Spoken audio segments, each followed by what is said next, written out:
if you break your arm, right, an X-ray gives you a clean, well, a pretty binary answer, broken or not. Right. It's right there on the screen. Exactly. We like our science visible, Yeah. categorized, Yeah. measurable. We like to point at a screen and say, hey, there it is, there's the problem. We want to see the physical evidence. Yeah, but today we are looking at a theoretical physics paper that claims basically everything we know about the universe. Oh, it's a massive claim. It really is. From the Big Bang to the atoms making up the chair you're sitting in right now to the very consciousness that is literally allowing you to hear my voice. All of it. Yeah, that all of it is the result of physics hitting a dimensional dead end. So, okay, let's unpack this because the paper we're looking at is just a massive paradigm shift. To put it mildly. Right. It's a 2026 publication by theoretical physicist Philip Lilien, and it's titled The Big Emergence: Infrateer Closure Physics and Unified Coherence. And just to set the stage for you listening, we are dealing with a profoundly dense stack of source material today. I mean, it is heavy. Very heavy. We've got, what do we have here? Text excerpts, theorems. Incredibly complex mathematical theorems, plus these detailed conceptual diagrams of what Lilien calls the Unified Coherence Closure Framework. The UCCF. Right, the UCCF. And our goal here today is just to translate this. We're not here to endorse this as, the final absolute truth of reality. No, of course not. That's for the scientific community to debate over the next 100 years or whatever. Exactly. Our mission is to impartially explore its architecture. Because if it's even partially correct, it completely rewrites the human story. I mean, it just does. It completely inverts how we view the universe. Let's think about the standard model for a second. Right. Instead of reality starting as this explosion of already formed forces that then sort of separate as everything cools down. The Big Bang. Yeah, the Big Bang. What if instead it was a systematic emergence? What if a single unified source mathematically reduced into physical constraints? Just mathematically folded into what we see. And the implications of that. I mean, what if dark matter isn't some hidden, invisible particle darting around the galaxy? Which is what everyone is looking for. Right. What if it's a literal curvature projection? It's a completely different way to read the standard model of physics. It takes all the things we know exist. Yeah. So electromagnetism, the strong force, the weak force, gravity. The whole cast of characters. The whole cast, yeah. Okay. And it fundamentally rearranges their origin story. So if you've ever felt overwhelmed by how disconnected modern physics feels, you know what I mean? Oh, absolutely. With these separate, almost contradictory explanations for quantum mechanics on one side and then gravity on another. And dark matter just sort of hiding in the corners. Right. Dark matter hiding in the corners and human experience somehow floating above it all like a ghost. Like it doesn't even belong in physics. Exactly. Well, this deep dive is going to map out a single contiguous sequence connecting every single one of those things. So grab your mental notebook. Definitely. Because we're focusing intensely on the specific details today. The math, the dimensions, all of it. So to start mapping this out, we really need to understand what this paper is actively pushing back against. The standard narrative. Right. We have to talk about the Big Bang.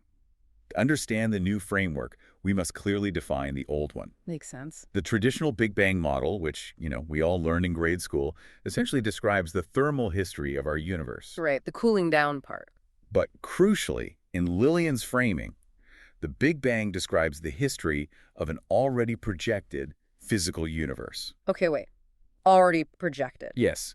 It's what the paper calls an energy convergence model. Energy convergence. Okay, let's slow down and define that for the listener. Because when physicists talk about unification right now, they're mostly talking about heat, right? Heat and energy. Exactly. Heat and energy. They build these massive particle accelerators, like the Large Hadron Collider over at CERN, and they take particles and they just smash them together at, near the speed of light. Generating mind-boggling temperatures. Right, to create these temperatures. But why do they do that? Why smash them? They do it because of a phenomenon called symmetry breaking. In standard physics, we look at the four fundamental forces: gravity, electromagnetism, the strong nuclear force, and the weak nuclear force. The big four. The big four. Now, at normal, everyday temperatures, these forces act completely differently from one another. But we notice that as we smash particles together at higher and higher energies... Which mimics the extreme temperatures of the early universe. Or... Exactly. Mimicking the early universe. When we do that, electromagnetism and the weak force start to merge. They become indistinguishable. They become the electroweak force, Right, so the standard assumption among physicists is basically just working backward. like reverse engineering it. Yeah, they think, okay, if we just extrapolate backward in time, all the way to the extreme, unimaginable heat of the Big Bang. Then all four forces must have been melted together. Yes, melted into one superforce.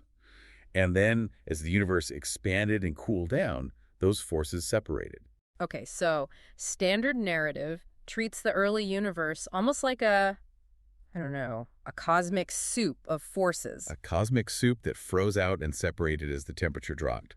They seek what the UCCF paper calls container unity. Container unity. Right. They're trying to find a larger mathematical box, like a larger thermal container, that can hold all the known forces together at extreme temperatures. You know, I was trying to picture this while I was reading through the source material, and I kept thinking about, well, okay, imagine you walk into a room and you see a shattered vase on the floor. Okay, I like this. And you look at the pieces and you think, wow, maybe the heat of an explosion is what broke this apart. Right. So you try to figure out how to melt the pieces back together to prove they used to be a single vase. That is a brilliant way to conceptualize the standard model's approach. You're looking at the fragments, separate forces, and trying to melt them back into a whole vase to prove they were united. But this paper, Lilien's paper, is basically saying we shouldn't be looking at the broken pieces on the floor at all, right? Exactly. The UCCF alternative, this ontology of closure emergence, it doesn't start with physical forces waiting to separate. So what does it start with? It argues that we shouldn't be looking backward through time and temperature to find a shattered vase. Instead, we should be looking at the factory where the clay was spun into a vase in the first place. Oh, wow. Okay. If we connect this to the bigger picture, the Big Bang explains what happened after the universe began expanding. But the big emergence explains why space and forces appear at all. Precisely. This is what the paper calls unification via source derivation. It tracks forward from a unified, non-physical state called unprojected coherence. Unprojected coherence. Okay. We are going to be using that phrase a lot today, so we really need to anchor it for the listener. We definitely do. Because when I first read it, my brain immediately tried to picture a thing, you know, like a glowing orb or a quantum field. A really dense particle or something. Yeah, exactly. But the text is very, very strict about this. Extremely strict. The text places unprojected coherence in what it calls the omnilectic foundation. And I want to be absolutely clear here. Unprojected coherence is not an object. It's not a thing. It is not a magnetic field. It is not a quantum particle. Because all of those things require projection. They need space to exist in. Right. They require physical dimensions to exist. Unprojected coherence is the pure potential before any of that happens. Right. To be measurable, to be a thing in the way we understand it, it must first project. See, this is where my brain starts to hurt a little. How can something exist without dimensions? How can you have reality before you have space to put the reality in? Think of it this way. Imagine the concept of a triangle. Okay, a triangle. Just a pure mathematical idea of a three-sided polygon whose internal angles add up to 180 degrees. Yeah. That concept is perfect, unified, and absolute.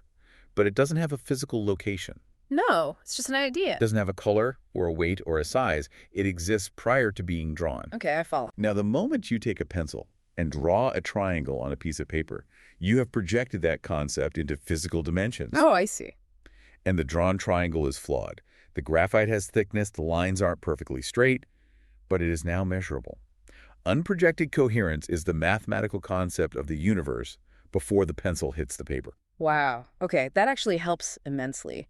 So physical reality doesn't begin with a hot explosion of stuff. It begins with this unprojected mathematical source descending through stages. Yes. The paper outlines a very specific big emergence ladder. A ladder, right. It's a sequenced descent of reality, essentially drawing itself. It goes coherence, then curvature, then phase. And chirality, right. Yes, then chirality, then confinement, and finally matter. It's just a step-by-step process of reality mathematically folding itself into physical existence. One unified coherence process differentiating into multiple stages as it descends. And they don't need to merge at high heat. Their unity is based entirely on their shared descent sequence. So if reality descends from this unprojected mathematical source, how does it actually manifest? Like, how do we get from the concept of the triangle to the actual universe we live in? The text maps this out through what it calls the three-layer projection framework. Okay, let's go through the layers. This is where we start building the new map of reality. Layer 1, as we just discussed, is unprojected coherence, the source condition prior to measurement. But then it drops down a level. It takes a step towards becoming physical. But it doesn't immediately become atoms, right? No, it doesn't. The paper says layer 2 is curvature projection, and it explicitly assigns this to the dark sector. Wait, so layer 2 isn't matter at all? No, it is not. Yeah. Here's where it gets really interesting. The first physical expression of coherence is unreduced continuum curvature. Unreduced, meaning it hasn't localized yet. Exactly.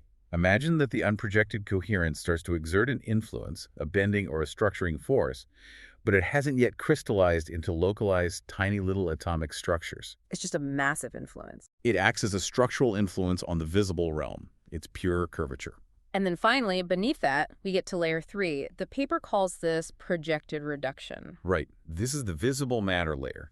This is where the initial coherence has reduced enough and closed in on itself tightly enough to become localized, discrete particles. So this is our stuff. This is the domain of atoms, chemistry, photons, planets, stars, and importantly, our scientific instruments. Okay, stop right there. Because when I read that part about our scientific instruments residing in layer 3, I literally had to put the paper down. It's a huge realization. If our instruments, the Large Hadron Collider, the James Webb Space Telescope, our mass spectrometers, if all of those are built purely out of layer 3 atomic stuff. Out of projected reduction. Right, out of projected reduction. Does that mean we're basically using the wrong tools to look for layer 2? That is the exact uncomfortable implication the paper makes. Uncomfortable is a good word for it. Our instruments detect localized atomic events, particles bouncing off each other, photons hitting a lens, radioactive decays. But layer 2 curvature projection hasn't reduced into particles yet. Because it's an unreduced continuum. Right. So we are essentially trying to use a thermometer to measure how loud a sound is. Oh, that is a perfect analogy. You can't measure decibels with mercury. You're using the wrong ontological tool. And the takeaway for you listening is quite profound. Think about your own body. You are made of projected reduction. Your house, your car, the Earth, it's all layer 3. But according to this framework, the vast majority of the universe exists in layer 2. A layer prior to your atomic structure. You and everything you can see are just the final, tiny, visible tip of a massive, invisible curvature iceberg. And this naturally brings up the biggest elephant in the room of modern cosmology, because if the vast majority of the universe is just hanging out in layer 2, we have to talk about dark matter. We do. The paper essentially uses this framework to completely reinterpret the dark sector. Right. It introduces a specific mathematical labeling for it. It says the dark sector resides at what it calls the continuum ontological level, or CO. And it denotes this abstractly as the 3.14D level. 3.14D, like 3.14 dimensions. Exactly. Okay, before we even get into what that means, I want to play devil's advocate here. Go for it. Because right now, the global scientific consensus is that dark matter is a particle. We call them WIMPs, weakly interacting massive particles. Right. Governments have spent billions of dollars building incredibly sensitive detectors. I mean, they bury giant vats of liquid xenon deep underground in old mines just to shield them from cosmic rays. Just waiting for a single dark matter particle to ping an atom of xenon. Exactly. Are you telling me this paper suggests thousands of the brightest physicists on Earth are just, well, entirely wrong? That all those billions of dollars are chasing a ghost? The paper is indeed making that bold claim. What's fascinating here is it explicitly rejects the idea that dark matter is a hidden particle. It calls the wimpy hypothesis an atomic ontology substance idea. Meaning what, exactly? Meaning we are so biased by our layer 3 existence, where everything is made of particles, that we just assume whatever is causing the extra gravity in the universe must also be a particle. Oh, wow. So we're projecting our atomic bias onto the cosmos. Exactly. We only know hammers, so we treat the universe like a nail. So if it's not a particle, what is doing the pulling? Why do galaxies rotate faster than they should? What is holding galaxy clusters together? The UCCF framework says dark matter is a localized concentration of coherence curvature. Coherence curvature. It is that layer 2 unreduced curvature sitting up at the 3.14D level, directly organizing the spatial environment. But how does that actually work, though? How can something have gravity without having mass? Well, remember Einstein's general relativity. Gravity's a bending of space-time. Exactly. Gravity isn't actually a pull, it's a bend. Mass tells space how to curve, and space tells mass how to move. Now, standard physics assumes you must have mass to create the curve. Right, a heavy bowling ball on a trampoline. But the UCCF framework says that in the dark sector, the curvature is the primary phenomenon. The unprojected coherence translates directly into spatial curvature at 3.14D without needing a particle to sit in the middle of it. So the trampoline is just bending on its own. Precisely. It causes all those gravitational effects, the weird galaxy rotation curves, the gravitational lensing where light bends around invisible structures, all without ever needing to reduce into a physical particle. Okay, what about dark energy then? Because we always talk about dark matter and dark energy together. Does the paper pair them up? It unites them perfectly. If dark matter's localized curvature projection acting as a concentrated structuring force, then dark energy is the exact same phenomenon, but acting as an expansive force. Expansive curvature projection. Yes. It drives the large-scale cosmic acceleration we observe. One structures the universe locally, pulling things together, while the other extends the universe globally, pushing it apart. But they are both fundamentally just layer 2 curvature. Both are layer 2. So going back to those scientists in the underground mines with their liquid xenon, why haven't they found anything? Because of what Lilien calls an ontological category error. Ontological category error. Ontology is the philosophical study of what things are, their nature of being. An atomic particle has one kind of ontology. It is localized, measurable, discrete. It's a physical thing you can bump into. Right. A curvature projection has a completely different ontology. It is continuous, unreduced, non-local.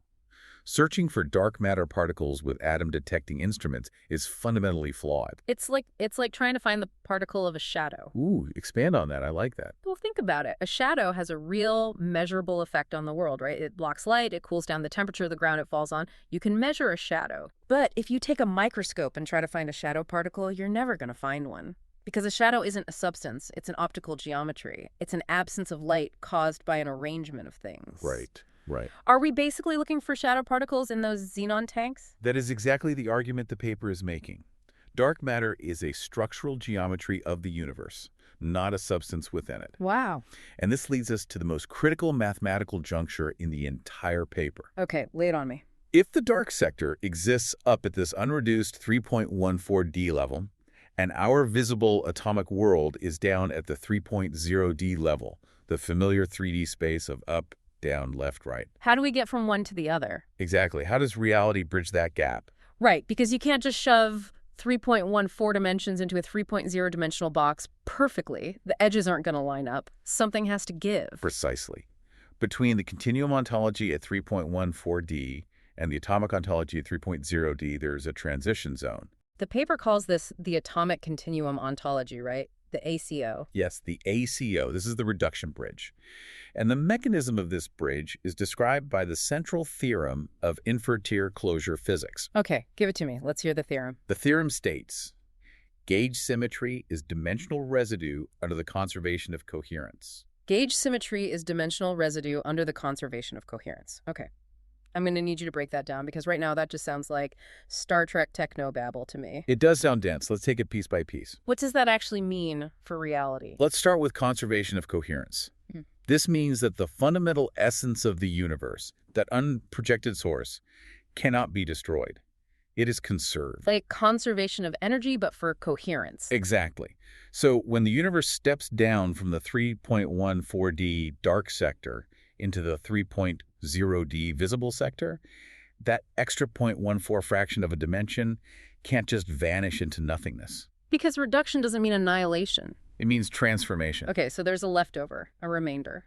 Exactly. When you force a 3.14D geometry into a 3.0D space, there is a mathematical remainder. The paper calls this the pi residue. Let's look at the basic math here. Okay. The formula is r sub pi equals pi minus 3. Pi minus 3. Okay, pi is approximately 3.14159. You subtract the 3.0 of our 3D space, and you're left with roughly 0.14159. That's the dimensional remainder, the residue. Now, think about what that specific number, 0.14159, represents as a percentage. Yep. It represents roughly 4.7% of a 3.0D reality. Wait, No, are you Yeah, serious? I am. Because for those listening who might not be cosmology nerds, standard cosmological models, completely independent of this paper, using data from the cosmic microwave background. And astronomical surveys. Right. They've measured the total mass energy density of the universe. And they've concluded that all the visible matter in the universe, every star, every planet, every gas cloud, every atom in your body, Makes up roughly 4.7% to 5% of the universe. that is deeply unsettling. It's a profound structural alignment. You're telling me that the mathematical remainder of subtracting a 3D space from a pi-dimensional space perfectly aligns with the exact percentage of visible matter in our universe. The rest is dark matter and dark energy. It's the mathematical signature of our visible universe leaking out of the dark sector. The paper explicitly calls it a projection signature. The mathematics of the dimensional leak from 3.14 to 3.0 leaves a residue that structurally aligns with the observed fraction of visible matter. That feels almost too clean, you know? It feels like a cheat code to the universe. Which is why we must be extremely careful here.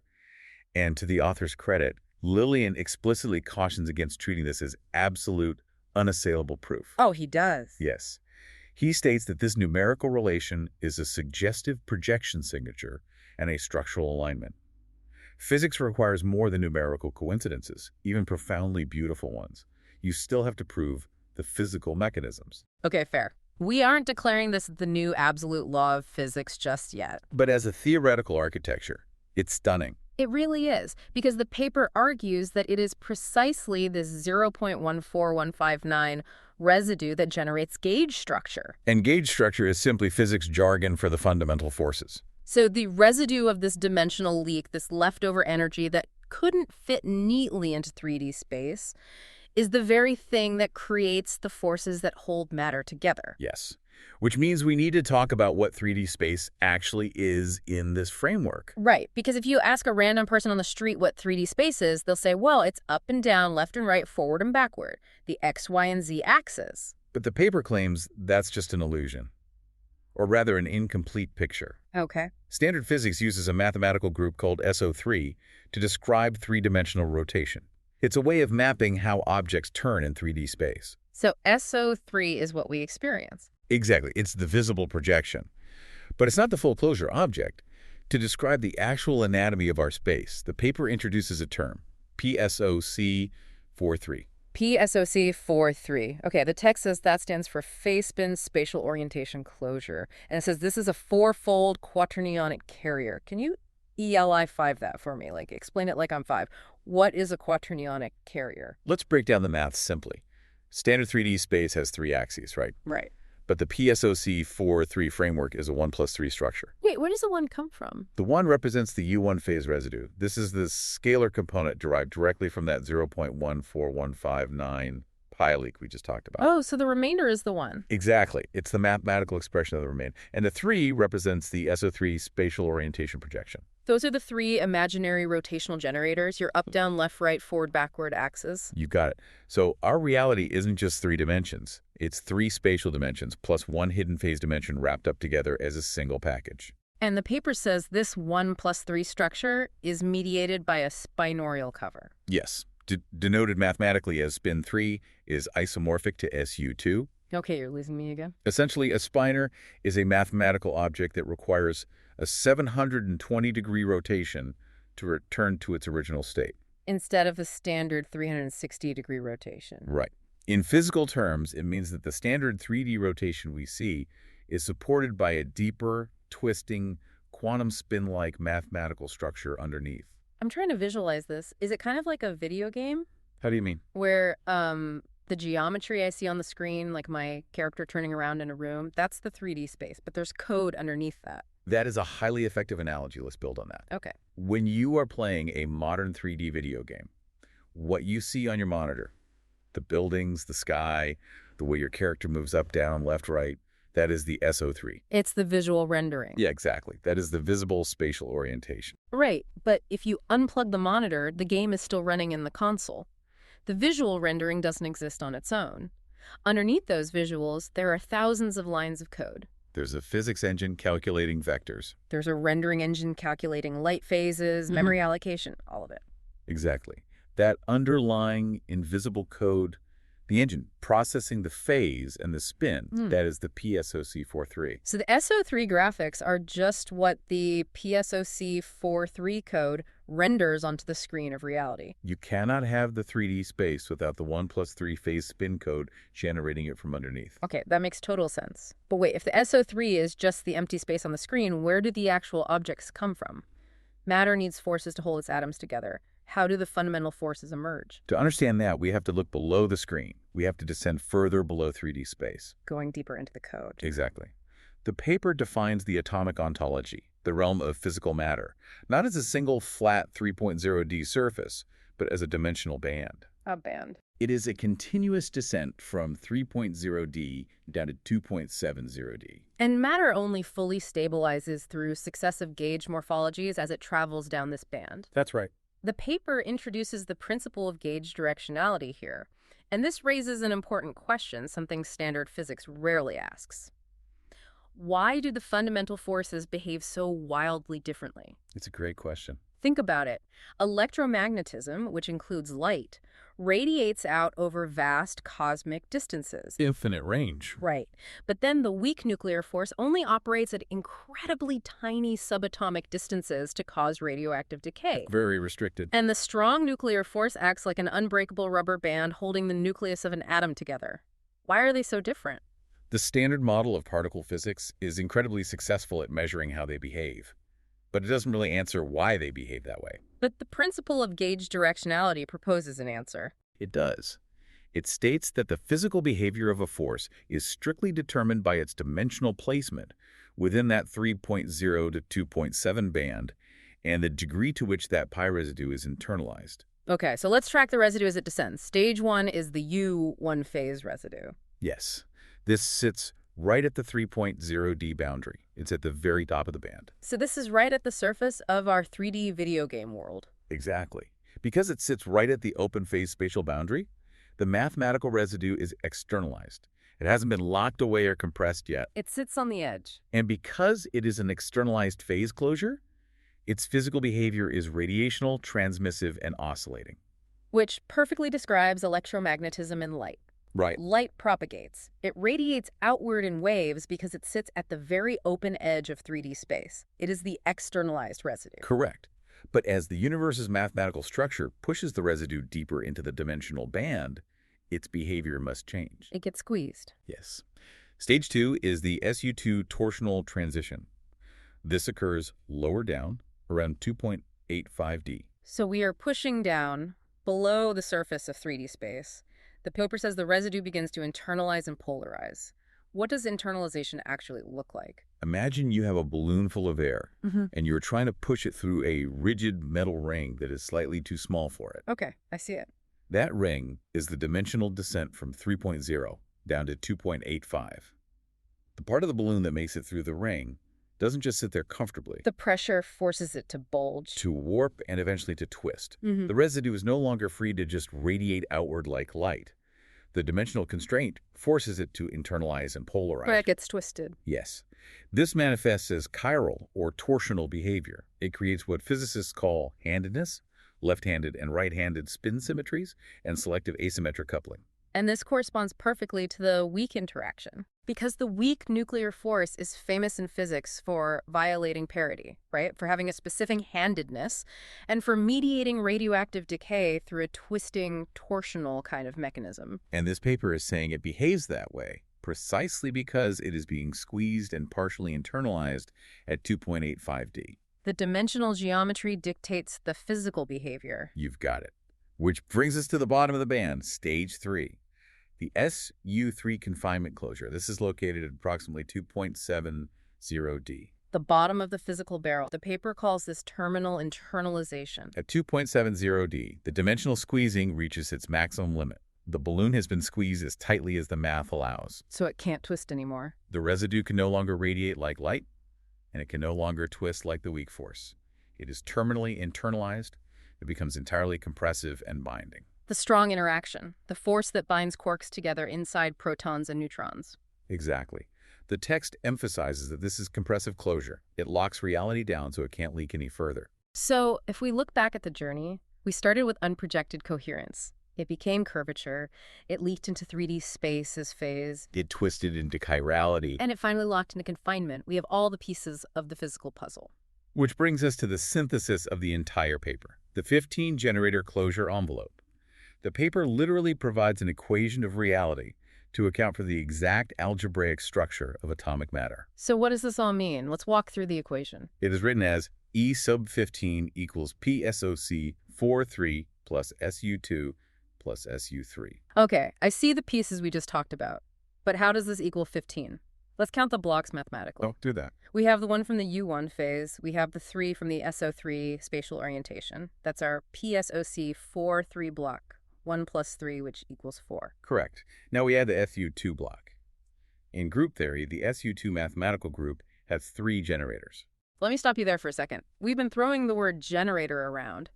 In this context, what is a generator? Because my brain is picturing a Honda generator in my garage making electricity. Right. Let's clarify that. In physics and mathematics, a generator is essentially an axis of transformation. Okay, an axis. It's a foundational rule for how something can move, rotate, or change state within a specific system. For instance, in 3D space, you can rotate up, down, left, right, or forward, backward. Those are 3 generators of rotation. Exactly. So when we say SU2, the weak force, has 3 generators, we mean there are 3 distinct mathematical axes through which that torsional twisting can occur. Okay, that makes sense. So we had 4 from the spatial block, and we add the 3 generators from the weak force block. That brings us to 7. And finally, we add the SU3 confinement block, the strong force. The mathematical group SU3 is famously known to have 8 generators. Which in quantum chromodynamics correspond to the 8 types of gluons that bind quarks together, right? Exactly. So Yeah. we take our 7 and we add 8. 7 plus 8 equals 15, the 15-generator closure envelope. 1 plus 3 plus 3 plus 8 equals 15. This 15-generator envelope is the literal blueprint for why matter holds together. It shows that atomic matter is not just a random, messy collection of particles that happen to bump into each other in a hot universe. No, it is stabilized through a highly precise, sequential mathematical recipe. And this loops us all the way back to our shattered vase analogy from the very beginning. Standard grand unification tries to smash these forces together at extreme heat in particle accelerators to prove they belong to a single container. To prove the pieces of the vase can melt together. But this 15-generator equation proves that they don't need to be smashed together to be unified. Their unity is based on their shared descent sequence.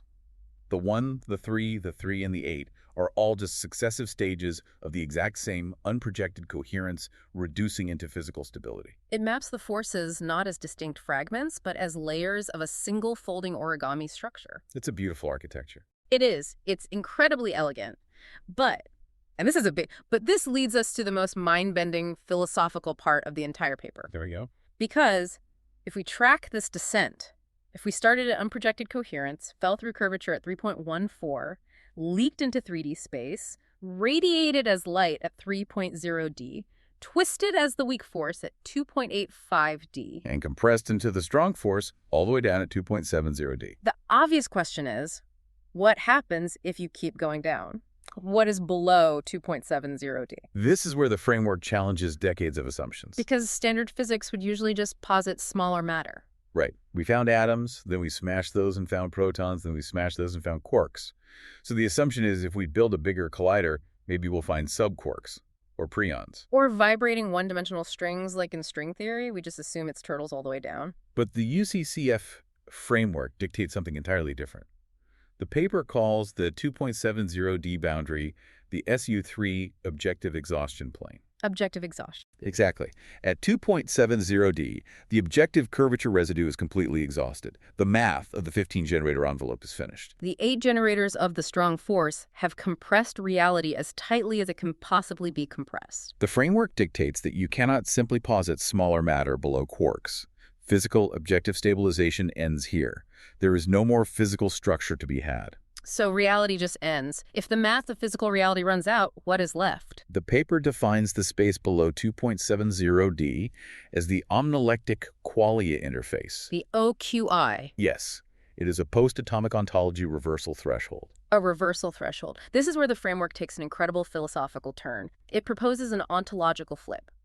Let me read the specific sentence from the text carefully because I want you listening to really hear this. Go ahead. Matter is the outward closure of coherence. Qualia, internal, subjective experience, and consciousness is the inward resonance of coherence. You need to unpack the word qualia for a second. Please do. In the philosophy of mind, qualia are the subjective, conscious experiences of reality. The redness of a rose, the sharp pain of a headache. The visceral feeling of being you. Exactly. For centuries, science and philosophy have struggled with what is known as the hard problem of consciousness. Descartes famously wrestled with this, separating mind from matter. How does dead, unfeeling physical matter, carbon, hydrogen, oxygen, electrical impulses, suddenly wake up and experience things? How do you get subjective, internal feeling out of objective, external atoms? It is the biggest unsolved mystery in science. And the UCCF framework answers this by saying, you don't get subjective feeling out of objective atoms. You get it at the exact boundary where objective atoms end. Because physical matter is just coherence projecting outward into objective structures. But at 2.70D, that outward projection hits a dead end. It exhausts itself at the SU3 plane. So the coherence has nowhere left to go.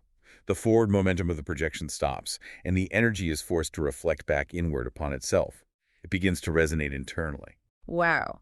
So your internal experience, the very fact that you feel and perceive and are conscious right now, emerges precisely at the boundary where the physical objective structure of the universe runs out of math. Yes. Consciousness isn't a byproduct of the brain's physical atoms rubbing together. Consciousness is what happens when the physics of the brain reaches the 2.70D terminal boundary and begins to resonate inward. It completely redefines the biological brain. It does. The brain isn't generating consciousness through complex chemistry. The brain is an incredibly complex biological machine that evolved to straddle the OQI boundary. This has massive implications for things like artificial intelligence. We are constantly debating right now whether a sufficiently complex large language model can become conscious. If it has enough parameters, will it wake up? Right. But according to this framework. No, because an AI running on silicon chips is entirely operating within the layer 3 projected reduction space. It's just moving electrons around in 3D space. It is simulating data processing, but it is not physically reaching the 2.70D exhaustion plane to trigger inward resonance. Biological evolution, however, through billions of years of trial and error at the quantum chemical level, managed to build neural structures that sit exactly on that dimensional edge. My mind is officially blown. We've gone from the origins of the universe to the dark matter holding galaxies together, to the math of 3D space, to the forces inside an atom. Directly to the origins of subjective human experience. And it's all one continuous mathematical descent. It is a breathtaking synthesis. The scope of Lilien's framework is unmatched in modern theoretical physics. Truly. Let's do a rapid-fire recap of the journey we just took, just to solidify this map for everyone listening. Okay, let's do it. We started with unprojected coherence, the pure dimensionless source potential prior to any measurement, the concept of the triangle before it was drawn. That coherence descended into curvature projection, creating the dark sector. This is dark matter structuring the cosmos and dark energy expanding it, existing as an unreduced continuum at the 3.14D level. Then, that curvature leaked across the reduction bridge, dropping a pi residue of 0.14159. Which perfectly mathematically represents the 4.7% of visible matter we actually observe in our universe. That residue manifested first at the 3.0D boundary as externalized phase, propagating light and electromagnetism. It descended further to 2.85D, where it was squeezed like a balloon through a ring, internalizing into torsional chirality to create the weak interaction. It compressed terminally at 2.70D into confinement, creating the strong interaction and locking atomic matter into the definitive 15-generator closure envelope. And finally, at the very bottom of the dimensional funnel, having exhausted all physical outward projection, the energy had nowhere to go but inward. It flipped inside out at the omnilectic qualia interface, creating consciousness itself. The universe isn't a chaotic hot explosion that is slowly freezing to death. It is unprojected coherence, beautifully, mathematically, and systematically folding itself into existence. Okay, before we wrap up, I want to leave you, the listener, with one final unexamined thought based on this OQI concept. A parting thought. Yeah. We talked about how consciousness is the inward resonance at the 2.70D boundary. If the onelectric qualia interface sits at exactly the boundary where objective physics stops and subjective experience begins, consider this. Hmm. Is the human brain just a biological data processor, or is it an instrument perfectly evolved to straddle that exact dimensional threshold? Are you, the observer listening to this right now, the literal bottom of the universe's dimensional funnel looking back up at itself?